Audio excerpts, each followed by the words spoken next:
Right now we're going to keep the high school football conversation going as we welcome in Kevin Minnick of NJ Advanced Media. Good morning, Kevin. Hey, good morning, Sully. What's happening, bud? Hey, another great weekend of football and lovely weather, and things are really taking off. So yeah, it's cold, it's rainy. Well, it's not really cold, but it's rainy. It's November football, man, and you gotta just deal with the elements. And thankfully, we got some great matchups and some really good matchups next week based on what happened last night. What was your overall impression of last night?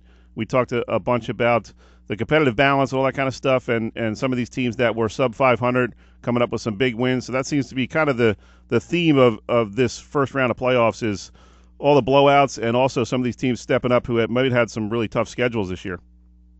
Yeah, a lot of people were crying for the fact that these sub 500 teams, qualify for the playoffs, including myself. I won't say crying, but you know where I stand as far as that is concerned. I think a sub 500 team just isn't good enough, but that's just my opinion. But the way the system is set up, some of these teams, they played difficult schedules, and we're kind of rewarded for that, for those games, and went out last night and kind of proved themselves a little bit. So I think ultimately what we're going to get is we're probably going to get, I'd say 85 to 90% of the teams in the playoffs are the teams that deserve to be there. There's probably a few here and there that you probably, ultimately you probably don't belong, but you take care of your business. It's a brand new season, like these coaches preach. Everybody was 0-0 last night. So handful of teams are now 1-0, and we'll look to go 1-0 again next week. Kevin, another theme we touched on a little bit was the kind of remarkable turnaround of programs like Pleasantville and Vineland in the last 4, 5, 6 years, and we're pretty familiar with them down where I'm at. But tell us about another team that I'm not overly familiar with, aside from having an ex-girlfriend that went there. The Gateway Gators, man. Break up the Gators. What's going on with them? Gateway's a program that, if you go back and look at their history in the last 10 to 15 years, it was dismal. There were years where there were no wins. There were years was maybe one. There were forfeits. Numbers were paper thin, and Josh Mason now, I believe, is his 5th year in there at Gateway, and he's a guy who I believe married a South Jersey woman, moved to New Jersey after starting a high school program in Maryland from scratch at a new school, and he comes into Gateway, and that's essentially what he's looking at. He's looking at starting over, and they won a couple games the first year, got a little bit better next, and lo and behold, last year they make the playoffs and they win their first ever playoff game, and this year they come in undefeated and put a pretty good hurting, I guess, last night on Shalleck to win their second ever playoff game, and a team that is no longer a team you're going to just walk over. They are kids there at Gateway who are excited to be playing football, who are willing to put in the time and effort it takes to play football. And what Josh Mason is doing is he's building a program. And like I've said before, there are football teams and then there are football programs. And I think he's on his way to building a program where kids are believing in him, they're buying into the system. And obviously the younger kids, in that area are seeing the results. And, maybe if Gateway was 0-10 for 4 or 5 years in a row, maybe the fall sport's not for me. Maybe I'm playing soccer or doing something else. But now, the kids that want to play football are playing football, and Gateway's producing some tremendous results. Kevin, you mentioned Josh, and I'm sure you've talked during your time with Coach Sacco and Coach Russo at Pleasantville and Vineland, respectively. Is there sort of a common denominator between guys like this who are able to come into a really dormant program and breathe some life into it? I think what you need a combination of two things. I think first off, you need an administration that is willing to give a new guy the time it's going to take to build something when it's at rock bottom. And, you meant, those two schools in particular, they struggled for a number of years. And, and then you got, you have two guys that are willing to put in the time. They're willing to make it more than a 1 or 2 year project. They're not ready to bail. They're all in. And, some guys will say they're all in, and a couple of years later, I don't know. And But I think in particular with Russo and with Sacco, they're two guys that are all in at their program. They do everything that is necessary to at least create an opportunity for their kids to compete and put them on the field with an opportunity to win. And, when you start at rock bottom and it takes a little while, people are going to cry and complain, oh, this guy's no good. Look, we're still doing the same bad things. We can't win a game. But you got to give some people some time every once in a while, and you can't be so quick to want to get rid of them because in 3 years you've only won 4 or 5 games. You need time to build things. And, those two guys have done an excellent job in that fashion, in taking something that was virtually nothing and building it up, creating interest in their communities with the team, doing all they can. And like you said in your first hour, these guys are the cooperative guys. They'll go out of their way to be on the radio or to have a story in the paper because in essence, they kind of need all the publicity they can to highlight their program, and deservedly so right now. They're two programs that are on the rise in comparison to where they had been. So, there's other teams, in South Jersey in a similar situation. I think at Washington Township, Mike Schatzman needs some time. And I'm sure there's some other schools that, guys have been there a year or two. They just need some time and people to be patient and give them 4 or 5 years and see what happens. So, yeah, I think Sacco and Russo have done a really nice job. It was funny, Kevin. I ran into Coach Sacco's wife at halftime, and she was kind of joking around a little bit how Chris was, the night before was just pacing around the house. What if Cedar Creek throws something new at us? What if they come with this offense? What if they do that on defense? And she was like, "Oh my God, we just play this game already." But it kind of shows how invested these guys are in every little detail of what's going on around them. They're invested in it. They want to see their kids succeed, and they want to put their kids in the best position to win.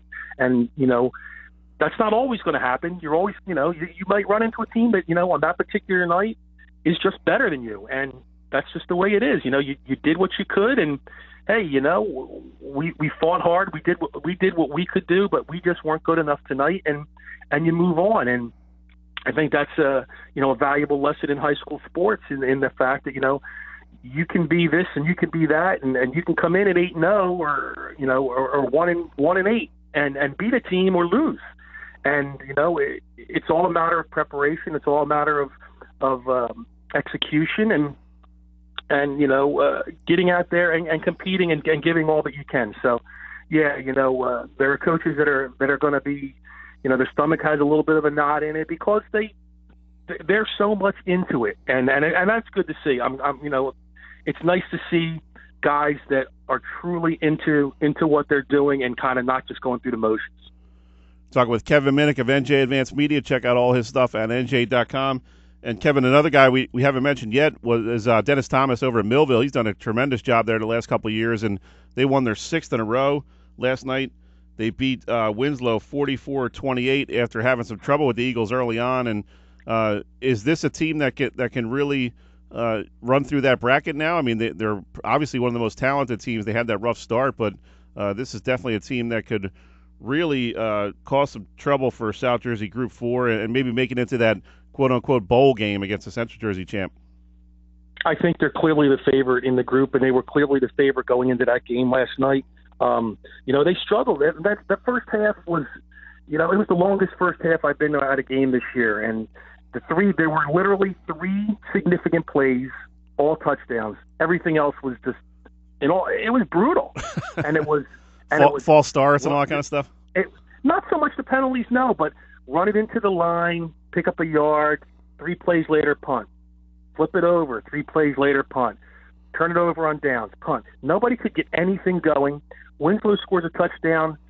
Donovan Bunch, who had an outstanding game for Winslow, a Rutgers commit, gives Winslow a 13-8 lead at halftime, and it was just brutal. And then Millville comes out, and Winslow has the first possession, does nothing. They get the ball, Millville does nothing. I'm thinking, oh boy, here we go again, more of the same. And then Millville scores on its last 5 straight possessions, and just it was night and day from that point on. And They were fabulous on defense. Shamor Collins was outstanding. He was in the backfield. He was in the backfield all night, and it really you really noticed it in the second half. Sammy File just, leading those lines at 6'3", 330, just stuffing everybody, and Tex Thompson with a couple of touchdowns. And I think Millville is a team that, I don't think they can afford a start like they had last night in the next playoff game. I think, slow starts in this point, you run into a hot team or a very, very good team, and they're going to make you pay for it a little bit more than Winslow did. But, yes, Millville is a team that's got some athletes on it. It's got some key guys in key spots. They're aggressive.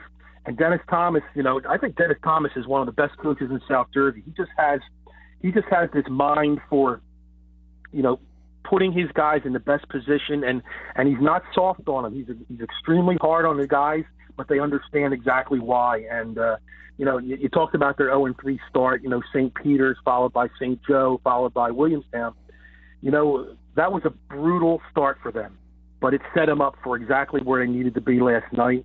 And they went out and in that second half just dominated, 36 unanswered points, and it was middle of the fourth quarter it was over. So I think they're definitely a team that can run the table in 4.